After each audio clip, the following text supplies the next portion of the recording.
Hi everybody, this is Mike from Cacti Mountains, Flora and Fauna in Tucson, Arizona. It's the first week in January. It's about 65 degrees and sunny outside. It's about 2:30 in the afternoon. I just realized that I've never done a video of my yard in the wintertime, and I want to show everybody the truth, the good, the bad, and the ugly. And my yard is in dire need of work. I wanted to show you the before and after pictures, so I will walk around the yard, show you everything, clean everything up, and then show you a finished video. I'm going to walk around and point out the problems in my yard, the things that need to be fixed, pots that need to be planted, etc. So let me turn around the video and enjoy. All right, welcome back. Everybody can say hello to Sedona. She just turned 2 in November, and she's still a handful. My yard is full of holes, anywhere from 4 feet deep to 4 feet wide. The faster I fill them in, the faster she digs more. So I will show you those along the way. Over here by the air conditioning systems, you can see the roof shingles that I put there to keep her from digging. This side of the house looks pretty good for winter time. It hasn't got cold enough for the vines to change yet, so they're still green. I spent about an hour yesterday spraying all the weeds in the yard. Again, people don't think there's a lot of yard work in Arizona, but we do get weeds, and we get a lot of them. So I'm going to walk down here on the east side of our yard, show everything that looks pretty good. Cacti are doing well. Water tank is full. We've had huge rainstorms already. The garden in the backyard is empty. I decided not to do a winter garden this year. Got to be too busy, so there's nothing in there but the Italian oregano plant. And it's amazing. I can turn off the water to that plant, and it grows all winter long without any supplemental watering. First thing I want to show everybody are these plants here. I mentioned in my previous video that we had the house painted. As you can see, we've got a nice dark brown door now. But I cut these plants down so that the painters could get to the house easier, and they're not doing so well. This was done in the springtime last year, and this is all the growth that it's put on, and they're not doing very well. This is the best one so far. This is nice dark green glossy leaves. There's a few yellows in there, but this plant's doing the best. The second one here, you can see it's the same exact plant, 4 feet away, and it's all yellow, and it's growing, but it's yellow, so I'll have to give it some iron supplements. And this third one never made it. So I cut it down, and I decided it wasn't going to grow back. It did a little growth, but it's pretty much a goner. I will see what happens in the springtime, but I think I'm going to have to pull them. The dog continues to dig. You can see all my rocks that are usually in beautiful, perfect order have been dug up by her. She'll come out here for hours at a time and just chase the lizards and the different small animals and squirrels and stuff, pack rats, kangaroo rats. Here's the little supposed to be the pollinator garden, and it is a pollinator garden. As you can see, I've got it blocked off with tiles everywhere, and everywhere you look there's little holes dug. But as you can see, all this stuff needs to be trimmed down and cut down. And like I've mentioned in the past, 95% of my garden is everything grows back on new wood. So what I do is I keep everything in this state with all the dead stuff on top. And then in the springtime, I do my huge cleanup that you've seen on my videos, and everything grows back year after year. Because it's new wood and not old wood, I can cut it all down. Here's my yard, and everything you see on the ground are the dead leaves from our beautiful bonita ash. This is the first view you guys have ever seen of the tree without its leaves. And the big mess that it takes to the ground.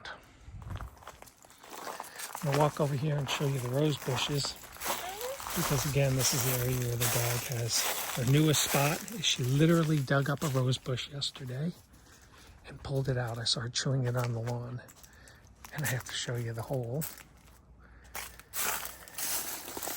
that she dug. And that's, again, just a small one, but I can't believe she pulled out the entire rose bush, root ball and all. But you can see that's a mess. Look at the leaves everywhere. The noise it makes to walk on them. This still looks like a mess over here.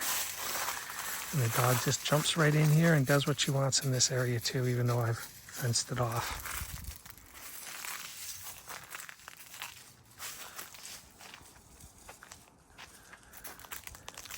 Now, we've not hit freezing temperatures yet. The lowest it's been is about 45, but we are getting a cold spell in. It shouldn't be any higher than about 40 during the day and 30 at night. So a lot of this nice greenery that you see here in the hummingbird butterfly garden will freeze back and look worse than it already is now. But again, I will leave it until the springtime. Boy, there's a lot of work to do out here. I'm just looking at this plant here with all its glory. It's beautiful. Flowers still on it.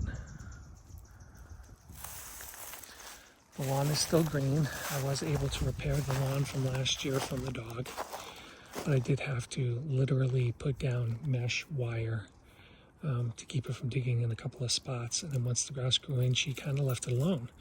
I think it was the dead lawn last year that she was able to get down to the bare dirt and dig up. There's remnants of the rose bush that she pulled up that she was chewing on yesterday.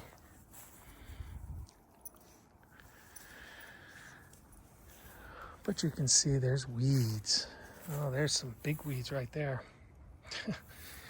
Those weren't there the other day because I just sprayed in, yesterday and killed everything. But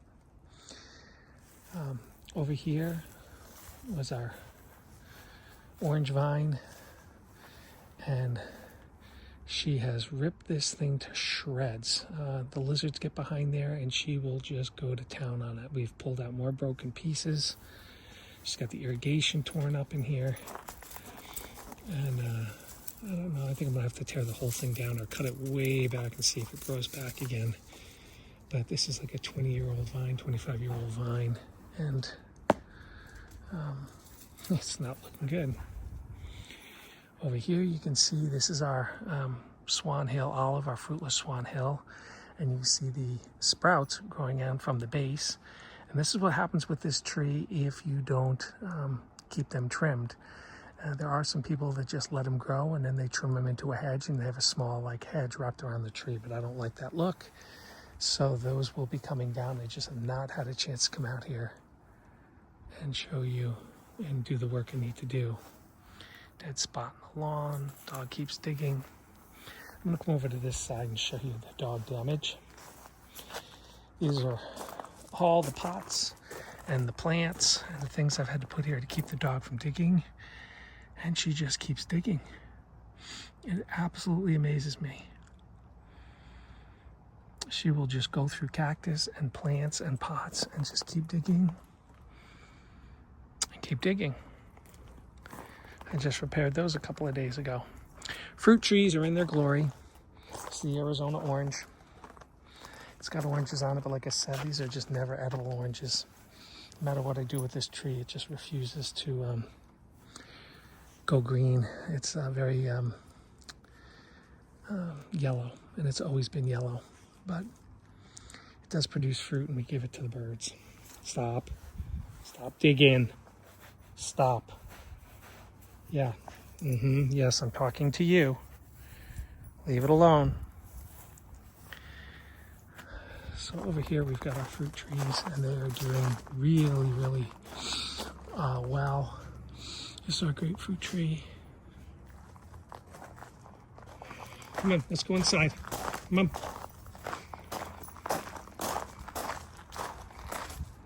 I'm gonna have to shut off the video real quick. Okay, I'm back. I had to cover the lawn temporarily with a bucket with heavy water in it, which now she's drinking from, which is fine. It's just rainwater to keep from digging the hole. And then we found another one. There was a moth of some sort that was alive but deep in the ground. Might have even been some sort of cicada, I think, or something, but had to take care of that. But back over here, fruit trees. Grapefruit trees produces every year really, really well. And those will be ready usually February, late January, February. They're still not there yet. This year we got tons of tangerines. I've already pulled about 100, and there's got to be 100 more. This did really well. What happens is that we prune these trees about every other year, and the year that you prune them, they don't do well the first year, but the next year after that they produce, and then you gotta trim them again, because these are supposed to be semi-dwarf, and they're 15, 20, 30 feet high. So anyhow, you can kind of see all the fruit that's fallen. I don't do any kind of thinning or pruning to my fruit trees. So you may get 3, 4, 5, 6 on one little branch or one little section. They kind of choke each other out. But it's way, way too much work to come out here and try to pull, babies and keep them thinned out and that kind of stuff. I have a lot more important things to do. So I let it self-thin. Basically, the strongest will survive, and the ones that don't hit the ground.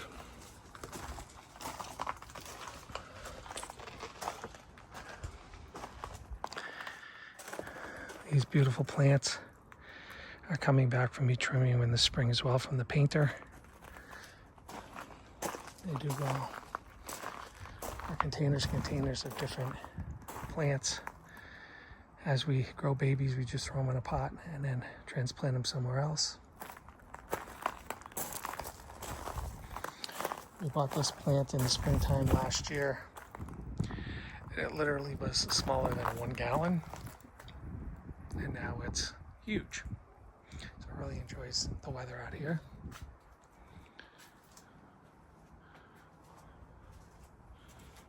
There's all the stuff I use to cover the lawn, keep the dog from digging, but she just keeps at it.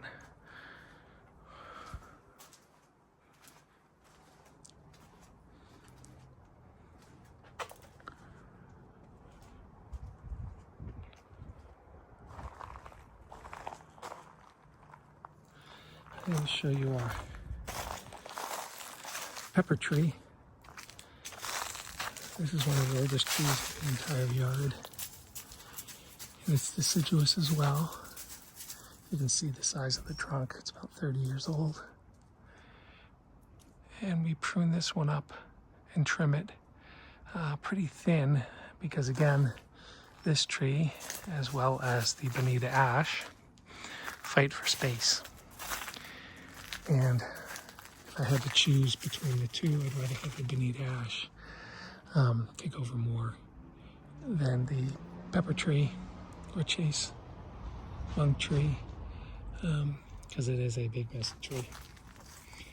The one thing I continue to tell people in my videos is planning is a huge part of some of these yard and landscaping. If you're lucky enough to start a yard with a blank slate, pick out your plants and trees, you really need to do your research. Get a lot of the native plants, get a lot of the plants that work well in your zone, and really read those labels to find out spacing. We planted a lot of stuff in this yard over the years, and I would just go to the nursery and say, oh, that's pretty, let's go get that. And they just outgrew the space. Example, these 2 trees. They really need to be probably double the spacing between the 2 of them than what there is now, and I'd probably have to say 6, 12. There's probably 15 feet between them. But the canopies and the root balls on these trees get to be as much as 30 feet in spread. And remember, if the canopy is 30 feet, then the roots under the ground follow it at 30 feet. And again, moving here to Arizona 30 years ago and not understanding a lot of this stuff, we've got brickwork that keeps getting ripped up. We have irrigation keeps getting ripped up. We have animals that keep ripping up irrigation. So spacing is just one more of those issues that you have to continue to take care of. And 30 years into this, you can just see some of this stuff is just too close together, and it doesn't let the plant do what the plant needs to do. We've had to put stunt, growth inhibitors in the roots. We've had to take metal sheets and put them in front of the walls, so as the roots hit the wall, they don't damage the wall, they hit the metal plate and then go down to the ground.